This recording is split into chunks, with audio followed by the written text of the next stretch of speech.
কতদিন পরিষ্কার করেন না? প্রতিদিনই তো দুধ। এগুলো তুমি কিভাবে খান? ওকে, I don't care. এখানে আপনি থাকেন? আমার বাড়ি আমি থাকতাম না, কেটে থাকতো। আমি এখানে বসবো।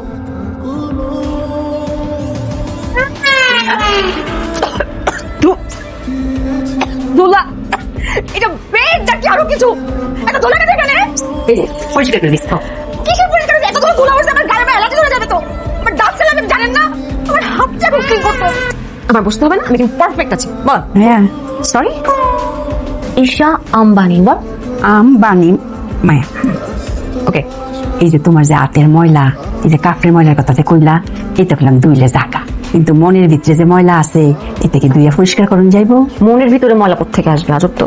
না, এই যে তোমার যে রাগ, হিংসা, অহংকার, এটা কইলাম এক ধরনের ময়লা। এত ঘুরিয়ে পেঁচিয়ে কথা বলার দরকার কি? রাগ হিংসা বললে কয় ময়লা। এই ময়লা দিকে পরিষ্কার করুন লাগবো। তোমার বাপ যে কইছে যে তুমি ভিক্ষা করে রকাইতা না, তে এটার কথাতে তোমার এই কথা তোমার জয়ী অন লাগতো না? Your right. পাপা বলেছে আমি ভিক্ষা করেও খেতে পারবো না। আমি দেখিয়ে দিব, আমি এসে মানে আমি দেখিয়ে দিব আমি ভিক্ষা করেও খেতে পারি। এই যে রাগ, হিংসা, এটা মাটি সাফাতাম লাগবো। দেন এই কথাটা শুনলে লাগে তো তোমার একজনের কথা মানুন লাগবো, মানে অনুসরণ করা লাগবো, মানে উস্তাদ মানুন লাগবো আর একজন রে। এই ওস্তাদটা আবার কি? কেটে আবার আমি আচ্ছা আচ্ছা আচ্ছা, মানে ইউর রাইট। বল বল, বুঝতে পারছি। বল।